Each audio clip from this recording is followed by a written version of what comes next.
Price the Lord. ലോകപ്രകാരം നമ്മൾ നോക്കുമ്പോൾ നമ്മുടെ ചുറ്റുപാടുകളിൽ കഠിന പ്രയത്നം കൊണ്ട് പ്രസിദ്ധരായി തീർന്ന അനേകരെ നമുക്ക് കാണാൻ കഴിയും. ബിസിനസ്സുകാർ ഗവേഷണങ്ങളിൽ കൂടെ, വിദ്യാഭ്യാസത്തിൽ കൂടെ, കഠിന പരിശ്രമത്തിൽ കൂടെ, രാഷ്ട്രീയ രംഗങ്ങളിൽ, അങ്ങനെ പല രീതിയിൽ പടിപടിയായി ഉയർന്നു വന്ന പ്രസിദ്ധരായ നല്ല പേരെടുത്ത മനുഷ്യരൊക്കെ ഉണ്ട്.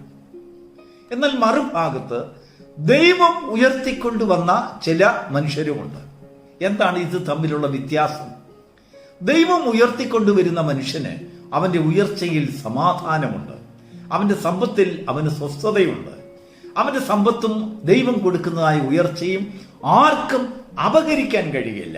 അവർ മേൽക്കുമേൽ അഭിവൃദ്ധി പ്രാപിക്കും എന്നാണ് ദൈവത്തിന്റെ വചനത്തിൽ എഴുതിയിരിക്കുന്നത്. എന്നാൽ ലോകപ്രകാരം ഉള്ള അഭിവൃദ്ധിയിൽ എപ്പോഴും ഒരു ഭയം അവരെ ഭരിച്ചുകൊണ്ടിരിക്കും.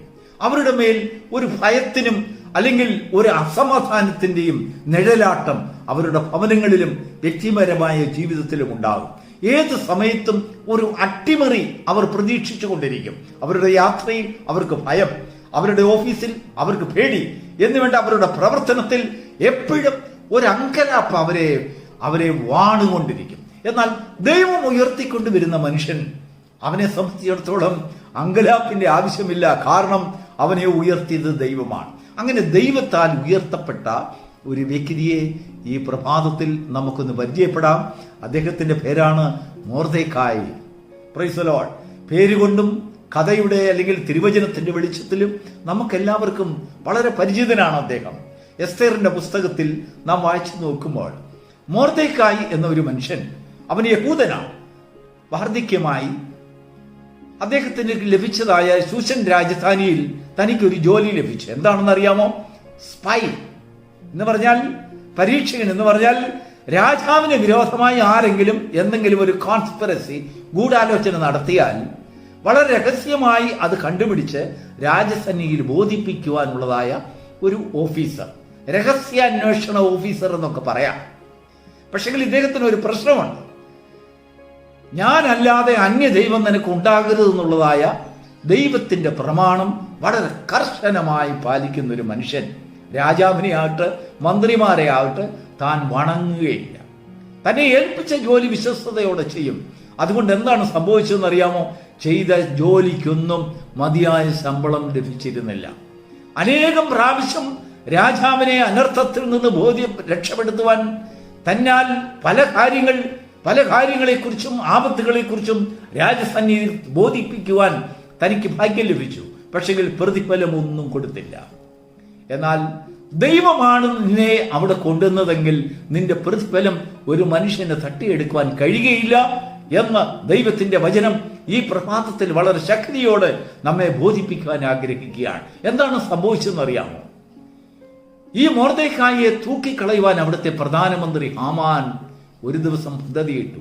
50 മുഴം ഉയരമുള്ളതായ ഒരു കഴുമരം.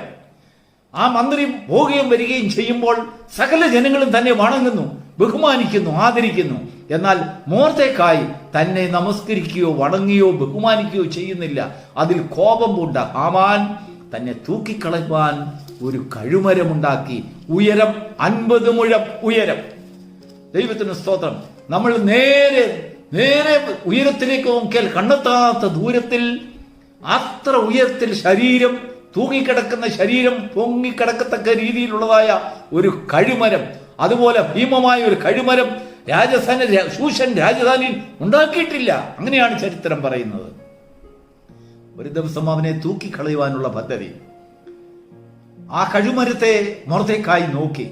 അല്പം പോലും ചഞ്ചലനം തനിക്കുണ്ടായില്ല. രക്ഷിക്കുവാൻ ആരെ കൊണ്ട് കഴിയും? പ്രധാനമന്ത്രി പദ്ധതിയിട്ടതാണ്. രാജാവിന്റെ കയ്യിൽ നിന്ന് അധികാരപത്രം ഹാമാനുണ്ട്. അവനെ തൂക്കിക്കളയുവാൻ ഒരു മനുഷ്യനെ കൊണ്ട് രക്ഷിക്കുവാൻ കഴിയുകയില്ല. ദൈവത്തിന് സ്തോത്രം. മൊർദെഖായി രാത്രിയുടെ യാമങ്ങളിൽ സ്വർഗസ്ഥനായ ദൈവത്തിന്റെ കരത്തിലേക്ക് നോക്കി.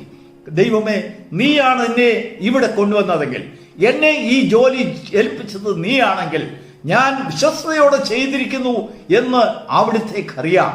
രക്ഷിക്കുന്ന വീരനായി യഹോവ എന്നോടുകൂടി ഉള്ളതിനായി സ്തോത്രം എന്ന് മൊർദെഖായി ഒരുപക്ഷെങ്കിൽ ദൈവസന്നിധിയിൽ പ്രാർത്ഥിച്ചിരിക്കാം എന്ന് ഞാൻ വിചാരിക്കുന്നു. എന്താണ് സംഭവിച്ചതെന്നറിയാമോ?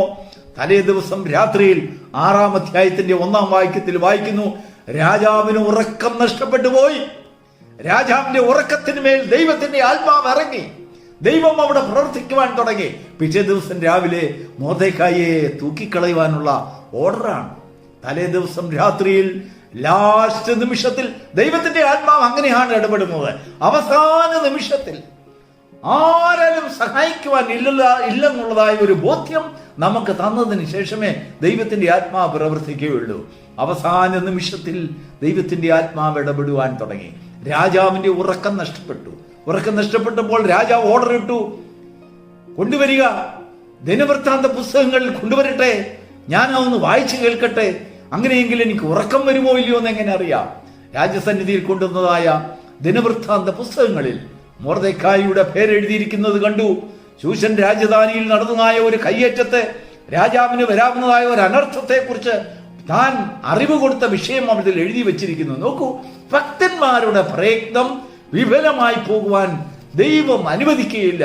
അവന്റെ ജോലിയുടെ ശമ്പളം, അവന്റെ കഷ്ടപ്പാടിന്റെ പ്രതിഫലം ദൈവം ഒരു മനുഷ്യനെ കൊണ്ട് അപഹരിച്ചെടുക്കുവാൻ സമ്മതിക്കുകയില്ല. രാജാവ് ഓർഡർ ഇട്ടു. ഇദ്ദേഹത്തിന് എന്തു കൊടുത്തു? ഒന്നും കൊടുത്തില്ല എന്ന രേഖമൂലം ഭൃത്യന്മാർ രാജാവിനെ ബോധിപ്പിച്ചപ്പോൾ മൊർദെഖായിയെ വിളിച്ച് അതിനുള്ളതായ പ്രതിഫലവും ബഹുമാനവും തനിക്ക് അവിടെ കൊടുക്കുന്നതും പിന്നീടുള്ളതായ കഥകളൊക്കെ നമ്മൾ വായിച്ചു കേട്ടാൽ ദൈവം ഇത്രമാത്രം അത്ഭുത പ്രവൃത്തികൾ ചെയ്യുന്നവനാണ്. 9-ാം അധ്യായത്തിന്റെ 4-ാം വാക്യത്തിലേക്ക് നമുക്കൊന്ന് കടന്നു വരാം. അത് ഇങ്ങനെ എഴുതിയിരിക്കുന്നു, മൊർദെഖായി മേൽക്കുമേൽ പ്രബലനായി തീർന്നു. Price the Lord. ശൂശൻ രാജധാനിയിൽ മൊർദെഖായി പ്രസിദ്ധനായി. അവന്റെ നാമം, അവന്റെ മഹത്വം അവിടെയെല്ലാം പ്രസിദ്ധപ്പെട്ടു. ദൈവത്തിന് സ്തോത്രം. പ്രിയപ്പെട്ട ദൈവ പൈതലേ, നമ്മുടെ ജീവിതത്തിൽ ദൈവം നമ്മെ ഉയർത്തുമ്പോൾ ആ ഉയർച്ച ഒരു ശത്രുവിനും ചലഞ്ച് ചെയ്യുവാൻ കഴിയാത്ത ഉയർച്ചയാണ്. നാം വിശ്വസ്തരെങ്കിൽ, നമ്മുടെ കരങ്ങൾ വിശ്വസ്തമാണെങ്കിൽ, നമ്മുടെ കരങ്ങളിൽ മാലിന്യമില്ല എങ്കിൽ, നമ്മുടെ പ്രയത്നത്തിന്റെ ഒരു ചില്ലിക്കാശ് പോലും ശത്രുവിന് തൊടുവാൻ കഴിയുകയില്ല. ഒരു ദിവസം അത് പലിശ സഹിതം നിന്റെ പൂണിയിൽ ദൈവം കൊണ്ടുവരുവാനുള്ള സാഹചര്യങ്ങൾ ഉണ്ടാക്കും. ഒരു നഷ്ടവും നിനക്ക് സംഭവിക്കുകയില്ല. നിനക്ക് നഷ്ടമായി പോയതൊക്കെയും പലിശ സഹിതം ദൈവം വിശ്വസ്തയോടെ തന്റെ ഭക്തന്മാർക്ക് വേണ്ടി തക്ക സമയത്ത് അത് വിളമ്പിക്കൊടുക്കുവാൻ ദൈവം സാഹചര്യങ്ങൾ ഉണ്ടാക്കും. ഉണ്ടാക്കി കൊടുത്തില്ല എങ്കിൽ, അങ്ങനെയുള്ള സാഹചര്യം വരുന്നില്ല എങ്കിൽ രാജാക്കന്മാരുടെ ഉറക്കം നഷ്ടപ്പെട്ടു പോകും. Price the Lord. അത് ദീർഘത്തിന്മേൽ ദൈവം അധികാരം സ്ഥാപിക്കുന്നു. രാജാവിന്റെ മേൽ ദൈവം അധികാരം സ്ഥാപിക്കുന്നു. രാജാവിന്റെ ഉറക്കത്തെ ദൈവം എടുത്തു മാറ്റി കൊണ്ടുവരുന്നു. ഇതാ ദിനവൃത്താന്ത പുസ്തകങ്ങൾ, നിന്റെ പ്രയത്നങ്ങൾ, നീ ദൈവത്തിൽ ആശ്രയിച്ച് ചെയ്തത്, ദൈവത്തിൽ ആശ്രയിച്ചിട്ടുള്ളതായ വിശ്വസ്തത മറന്നു പോകുവാൻ സംഗതി വരാതെ ദൈവം അവിടെ ബോധ്യപ്പെടുത്തുകയാണ്, തുറക്കുകയാണ്. എല്ലാ ഭൃത്യന്മാർക്കും ഭയം വരുമാർ സർവശക്തനായ ദൈവത്തെ ആരാധിക്കുന്നവൻ ഇങ്ങനെ ദൈവം ചെയ്യുമോ, ഇങ്ങനെ ഒരു ദൈവമുണ്ടോ എന്ന് സകല മനുഷ്യരും ഭയപ്പെടുവാൻ അത് കാരണമായി തീർന്നു. ദൈവം നിന്നെ മാനിക്കുമ്പോൾ ദേശത്ത് ദൈവം ഭയമയക്കും. ദൈവം നിന്നെ ഉയർത്തുമ്പോൾ ദേശത്ത് നടുക്കമുണ്ടാകും. ദൈവം നിന്നെ പടിപടിയായിട്ട് വളർത്തുമ്പോൾ അനേക ശത്രുക്കൾ പടിപടിയായി താണു പോകുന്നത് നിന്റെ കണ്ണിനാൽ കാണും. ദൈവം നിന്നെ ഉയർത്തുമ്പോൾ നീ താഴ്ചയല്ല, ഉയർച്ച പ്രാപിക്കും. ഈ പ്രഭാതത്തിൽ ദൈവത്തെ സ്നേഹിപ്പാൻ, ദൈവത്താൽ ഉയർത്തപ്പെടുവാൻ നിനക്ക് സാധിക്കുന്നുണ്ടെങ്കിൽ, ദൈവം നിന്നെ അതിനായി തെരഞ്ഞെടുക്കുന്നുണ്ടെങ്കിൽ, ഈ ലോകത്തിൽ അതിൽ വലിയ ഭാഗ്യമില്ല. അവിടെ സമാധാനമുണ്ട്, സന്തോഷമുണ്ട്, അവിടെ ഭയത്തിന് വകയില്ല. നിന്റെ ഭവനത്തിലും കുടുംബത്തിലും നീ പോകുന്നിടത്തൊക്കെയും നിന്റെ ചാർച്ചക്കാരും ദേശക്കാരും ഒക്കെയും നിന്നെ മാനിക്കുവാനുള്ള സാഹചര്യങ്ങൾ ദൈവത്താൽ സാധ്യമാകും. God bless you.